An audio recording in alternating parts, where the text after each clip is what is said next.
महायुति की सरकार से मुझे पूछना है कि आप और क्या हदें पार करना आपकी बाकी रह गई है। याद इंदौरी का एक शेर है कि लगेगी आग तो जलेंगे सभी के घर, यहाँ सिर्फ हमारा मकान। ये क्या विषय है, क्या प्रेस कॉन्फ्रेंस कर?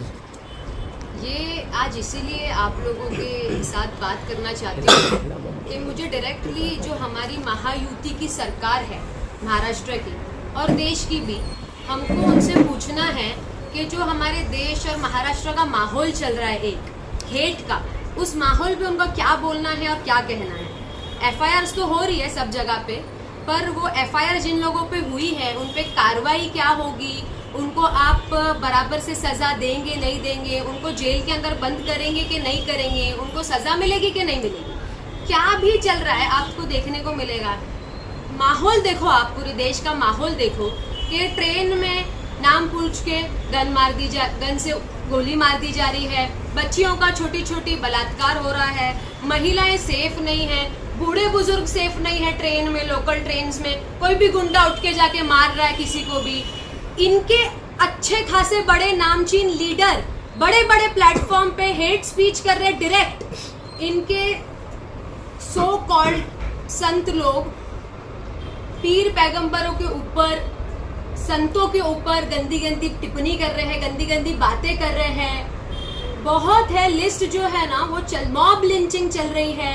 तो आपका हेट स्पीच का डेफिनेशन क्या है फिर? अगर ये नहीं है, अगर इस पे कार्रवाई नहीं होगी तो फिर आपका डेफिनेशन क्या है? गलत बातों पे, दंगे फैलाने के माहौल पे आपका डेफिनेशन क्या है? इस पे अभी तक कार्रवाई क्यों नहीं हो पा रही है कि ये आप ही करवा रहे हो या आपकी सरकार फेलियर है, निकम्मी है, निर्लज है, सेल्फिश है कि आप ये नहीं कर पा रहे हो। एक माहौल आपने देश का, महाराष्ट्र का खराब करने का एक आपने मोटिव ले लिया है अपने हाथों में कि हम किसी भी तरीके से दंगे कराए, झगड़े फैलाए, लोगों को पागल बनाए। मासूम लोगों को पागल बनाने का काम बंद करो। ये सरकार को बोलो कि गरीबों को आपस में क्यों भिड़ा रहे हो आप? गरीब मुसलमान को, गरीब हिंदू को आप एक दूसरे से झगड़े करा रहे हो। आप देखिए ना, आप मुझे बताइए कोई वेल एस्टेब्लिश लोग लड़ रहे क्या जाके? वेल एस्टेब्लिश लोग आपको किसी को मारते हुए दिखेंगे? नहीं दिखेंगे। ये बेचारे गरीब हिंदू, गरीब मुसलमानों को आपस में लड़ाने की कोशिश कर रहे हैं। क्यों? अमीर मुसलमान गल्फ कंट्री में जाके तो आप गले मिलते हो उनके साथ, बड़ी रिस्पेक्ट है आपको उनके लिए, बड़ा गला मिल के आप उनके साथ कबाब खाते हो। गल्फ कंट्री में जाके आप क्यों कबाब खाते हो? क्यों गल्फ कंट्री में जाके आप उनके गले मिलते हो? क्योंकि आपको डर लगता है उनसे, आपको डर लगता है उनसे। अरे देश की जो राष्ट्रपति है, प्रेसिडेंट, वो खुद बोल रही है कि क्रिमिनल्स रास्ते पे घूम रहे हैं और सिविलियंस घर पे बैठे। अरे राष्ट्रपति बोल रहा है अगर ये बात, तो कितनी हमको शॉकिंग है ये बात। अगर हमारे प्रेसिडेंट ये बात बोल रही हैं तो ये बात कितनी शॉकिंग है कि क्रिमिनल्स जो है वो घूम रहे हैं तो सिविलियंस को घर पे बैठना चाहिए, क्योंकि डर का माहौल सब जगह पे चालू हो गया। आप एक डर का माहौल क्रिएट करना चाहते हैं लोगों के अंदर। मर्जा, अभी 2-3 महीने के बाद में हरियाणा और महाराष्ट्र में विधानसभा के चुनाव होने जा रहे हैं और जो उसके सर्वे आ रहे हैं, एग्जिट पोल जो बता रहा है और खुद बीजेपी की जो इंटरनल रिपोर्ट है उस सर्वे को लेकर, उनका ये कहना है कि महाराष्ट्र में महायुति की हालत काफ़ी ख़राब है। तो क्या वोट बैंक को अपने मजबूत करने के लिए इस किस्म के मतलब मॉब लिंचिंग कराई जा रही है, दंगे फैलाने की कोशिश की जा रही है? देखिए, ये उनकी टैक्टिक्स ही है, ये वही कर रही है, सरकार का ही फेलियर है, ये सरकार की विचारधारा है, इनका यही मतलब है divide and rule. But public जो है ना, जो आवाम है, वो अभी स्मार्ट हो गई है। आवाम को सब दिख रहा है। आवाम को भी नहीं चाहिए, हमारे देश की, हमारे महाराष्ट्र की आवाम को ये सब नहीं चाहिए। उनको डेवलपमेंट के मुद्दों पर, एम्प्लॉयमेंट के मुद्दों पर बात करनी है। पर आप जो कर रहे हैं, इससे भी बुरे हाल से आप हारेंगे, क्योंकि आप जो इस जुल्म का माहौल क्रिएट कर रहे हैं ना, एक जंगल राज, आपको महाराष्ट्र में एक जंगल राज बनाने की कोशिश कर रहे हैं। महाराष्ट्र के लोग आपको कभी इस चीज के लिए माफ नहीं करेंगे, क्योंकि महाराष्ट्र जो है ना, वो शिव, शाहू फूले, अंबेडकर, मौलाना अबुल कलाम आजाद की विचारधाराओं पे चलने वाला महाराष्ट्र है, एक साथ चलने वाला महाराष्ट्र है। तो आप ये जो माहौल खराब करने की कोशिश कर रहे हैं ना, ये बिल्कुल भी सही नहीं कर रहे, और इसका आपको भुगतान विधानसभा में भी देखने को मिलेगा ही मिलेगा। हमारे देश में से 4300 करोड़पति देश छोड़ के चले गए। आपको वो पता है न्यूज उसके बारे में? 4300 करोड़पति, क्योंकि उनको सेफ नहीं फील हो रहा है हमारे देश में। हमारे देश में उनको सेफ फील नहीं हो रहा है। इससे बड़ी और क्या बात है?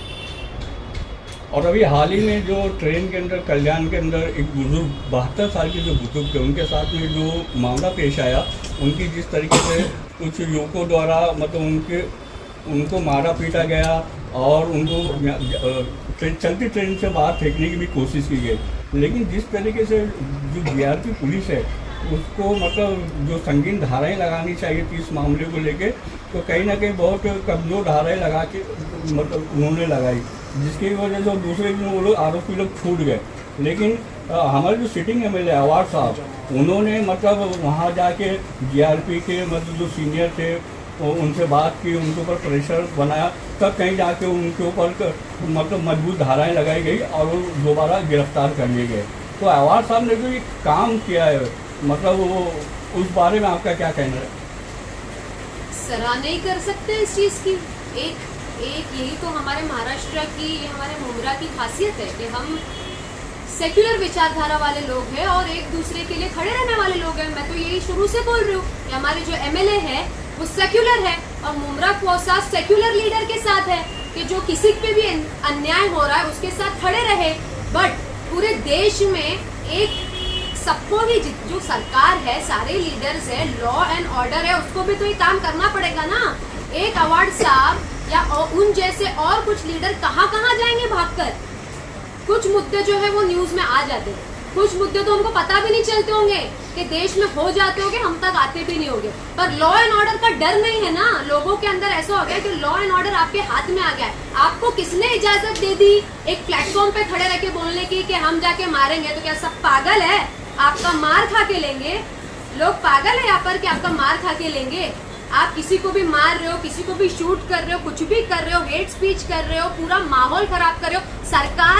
सरकार मुझे समझ नहीं आ रहा, सरकार इसमें इंटरवीन क्यों नहीं कर रही है? सरकार का इसमें कुछ से क्यों नहीं है? बाहर आके महायुति की सरकार जो महाराष्ट्र की है वो बाहर आके इस पे ओपनली क्यों नहीं बात करती है? बीजेपी का कहना है कि एक्शन का रिएक्शन दिया गया है पर उन पर कुछ कार्रवाई नहीं करी है और बीजेपी खड़ी है उनके सपोर्ट में। बात मैं यही बोल रही हूँ, एफआईआर हुई, ठीक है एफआईआर हुई, पर इम्प्लीमेंटेशन कितने टाइम तक आप उनको अंदर रखेंगे? उन पर कितने टाइम तक ये कार्रवाई होगी? आप उनको सजा देंगे कि नहीं? ये एक मुद्दा नहीं है। हमारे देश में इस वक्त फिलहाल बहुत से ऐसे मुद्दे चल रहे हैं, कंटिन्यू एक माहौल क्रिएट कर रहा जा रहा है हेट स्पीच का, तो वो माहौल बंद कब होगा? सरकार इस पे क्यों नहीं आवाज उठा रही है? रामगिरी महाराज पे एफआईआर होती है, लेकिन पूरे महाराष्ट्र में किसी भी पुलिस स्टेशन से उनको शायद नोटिस भी नहीं गया होगा अब तक। और पत्रकार मुमरा शहर में और पत्रकार रफीक कामदार ने मुमरा शहर में जब वहां पर आंदोलन किया था, आवाज उठाई थी, लोग जमा हुए थे, तो एफआईआर में यहाँ तक के लिख दिया गया कि सर तन से जुदा के नारे लगे वहां पर, लेकिन वहां पर कोई नारा नहीं लगा था। विधायक जितेंद्र वाड़ बहुत अच्छी बात है, थाने जीआरपी गए 40 गांव के उन बुजुर्ग के लिए, इस मामले में भी तो उनको बोलना चाहिए। जो एफआईआर मुमरा शहर में पत्रकार रफीक कामदार पर और कुछ आंदोलनकारी जो उस दिन हुजूर नबी करीम सल्लल्लाहु अलैहि वसल्लम की शान में गुस्ताखी हो रही थी, जिन लोगों ने वहां पर दबाव डाला, लोगों से अपील की आने की, और कोई इस तरह का नारा भी नहीं लगा वहां पर, सारी रिकॉर्डिंग से। लेकिन केस होता है सिर्फ पत्रकारों पर और नाम ये लगता है कि वहां पर सर तन से जुदा के नारे लगाए गए। सिर्फ पत्रकारों पे नहीं, कुछ लोगों पर हुआ है, उन पे भी हुआ है, 60 लोगों पे लेकिन 50 से 60 लोगों पे हुआ, अनोळखी है नाम उसमें। सही बात है, उस चीज के बारे में मर्जिया अवार्ड कल जी। भाजपा विधायक नीतीश रानी के ऊपर मुमरा में मैं इसका आंसर लेना चाहूंगी। उस चीज पे अवार्ड साहब ने भी ये चीज बोली कि जब हमारी सरकार थी और कुछ सालों पहले आपको पता है एक माहौल क्रिएट किया गया था कि मुमरा में दंगे मुमरा के वाले लोगों ने करने की कोशिश की, तब हमारी सरकार थी, अवार्ड साहब थे, तब किसी पे भी कोई भी एफआईआर नहीं हुई। आज हमारी सरकार नहीं, आपको तो पता है लॉ एंड ऑर्डर जिसकी सरकार है उसके साथ चल रहा है। फिलहाल लॉ एंड ऑर्डर की इंडिपेंडेंसी खत्म हो चुकी है, लॉ एंड ऑर्डर की इंडिपेंडेंसी खत्म हो चुकी है। और अवार्ड साहब ने इस चीज पे बोले हैं कि इंशाल्लाह जब हमारी सरकार दोबारा आएंगी तो जितने भी लोगों पे एफआईआर हुई है उन पे एफआईआर खारिज करी जाएगी। अभी 2 दिन पहले नीतीश रानी जो बीजेपी के एमएलए हैं, उन्होंने आने तक की सभा के अंदर जिस तरीके से रामगिरी महाराज का बचाव करते हुए ये कहा मुसलमानों का कि अगर उनके खिलाफ, रामगिरी महाराज के खिलाफ अगर कोई भी तो अपमानजनक बातें करेगा तो हम मुसलमानों को मस्जिदों में घुस के मारेंगे। उसको लेके भी काफ़ी मुसलमानों में गुस्सा फैला हुआ है। इस बारे में आप क्या कहना चाहेंगे? तो क्या आप घुसके मारेंगे और सब क्या देखते रह जाएंगे? आप आओ ना खुद मारने के लिए, फिर आप खुद आओ। गरीब हिंदुओं को ब्रेन वॉश करके मत भेजो, आप खुद आओ, आपके फैमिली के साथ आना, आप खुद आइए ना। आप लोग बोल के हट जाते हो, आप बोल के हट जाते हो पीछे। आपके तो फैमिली और आपके सब बच्चे सब अच्छे से अच्छी स्कूल्स में पढ़ रहे हैं। गरीब जनता को क्यों पागल बना रहे हो आप जो मासूम लोग हैं उनका ब्रेन वॉश करके झगड़े क्यों करा रहे हो आपस में एक दूसरे के? ये एक टैक्टिक्स है। तो आवाम को ये समझना जरूरी है कि ये आपको राजनीति फायदे के लिए यूज किया जा रहा है, और महाराष्ट्र की संस्कृति ये नहीं है, और महाराष्ट्र इसका जवाब विधानसभा इलेक्शन में दे देगा।